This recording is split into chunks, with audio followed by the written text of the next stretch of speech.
నమస్తే, welcome to gossips garage. రజతోత్సవ వేళ గులాబీ గోటిలో రచ్చ మొదలైందా? ప్రతిష్టాత్మక సభకు అనుకున్న ప్రాచుర్యం లభించడం లేదా? ఓరుగల్లు నేతలపై గులాబీ బాస్ గుర్రుగా ఉన్నారా? హరీష్ రావు హడావిడి అంతా ఆరంభ సూరత్వమేనా?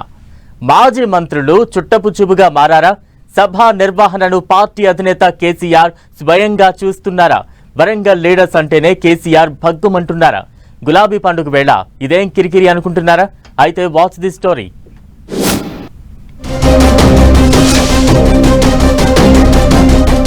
బీఆర్ఎస్ రజతోత్సవ సభ గులాబీ దళంలో గుబులు రేపుతోందట.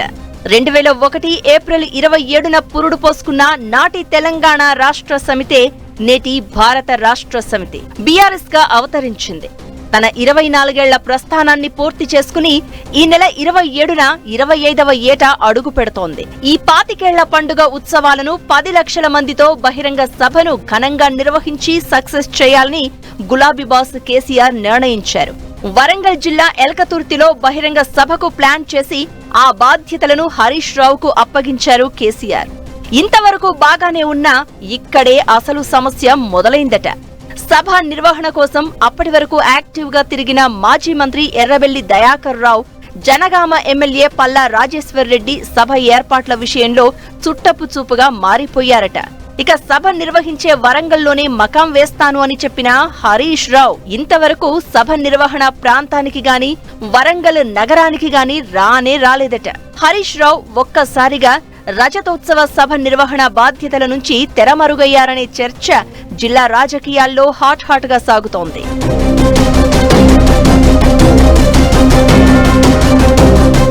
బీఆర్ఎస్ వర్కింగ్ ప్రెసిడెంట్ కేటీఆర్, ఆ పార్టీ కీలక నేత ఎమ్మెల్సీ కవిత కూడా సభ నిర్వహణ విషయంలో కీలక పాత్ర పోషిస్తారని ఇంటర్నల్ సమావేశాల్లో కేసీఆర్ ఆదేశించారు అని గులాబీ శ్రేణుల్లో గుసగుసలు వినిపిస్తున్నా వాళ్లు కూడా ఇప్పటి వరకు ఓరుగల్లు మొహం చూడలేదు.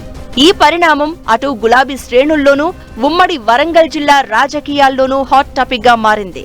రజతోత్సవ సభ వేదిక ఎల్కతుర్తికి షిఫ్ట్ అయ్యాక ఎమ్మెల్సీ పోచంపల్లి శ్రీనివాసరెడ్డి, పార్టీ జిల్లా అధ్యక్షుడు దాస్యం వినయ్ భాస్కర్, మాజీ ఎమ్మెల్యే పెద్ది సుదర్శన్ రెడ్డి నిర్వహణ బాధ్యతల విషయంలో అనూహ్యంగా ఒక్కసారిగా తెరపైకి వచ్చారు. వీళ్లు వచ్చి రాగానే అనుమతి విషయంలో ఆదిలోనే అడ్డంకి ఎదురైంది.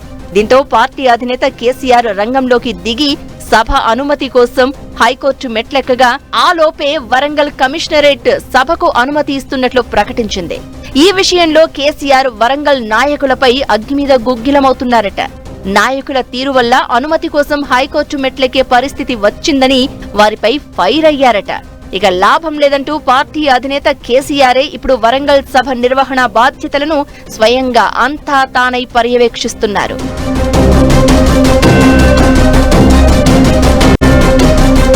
పార్టీ రజతోత్సవ సభలను ప్రతిష్టాత్మకంగా తీసుకుంటే ఆ స్థాయి ప్రాచుర్యం ఇంతవరకు ఉమ్మడి వరంగల్ జిల్లాలో రాకపోవడంపై అధినేత కేసీఆర్ తీవ్ర అసహనంతో ఉన్నారట.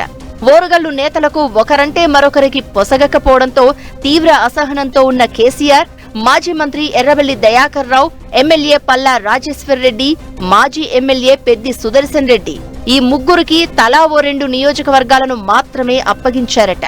మరో మాజీ మంత్రి సత్యవతి రాథోడ్కు మహబూబాబాద్ బాధ్యతలిచ్చారు. మొత్తం 10 లక్షల జన సమీకరణ కోసం ఇప్పటికే నియోజకవర్గాల వారీగా నేతలకు టార్గెట్లు పెట్టారు. ఏదేమైనా పార్టీ శ్రేణులన్నీ కలిసికట్టుగా కదిలి ఎల్కతుర్తి సభను విజయవంతం చేస్తాయా?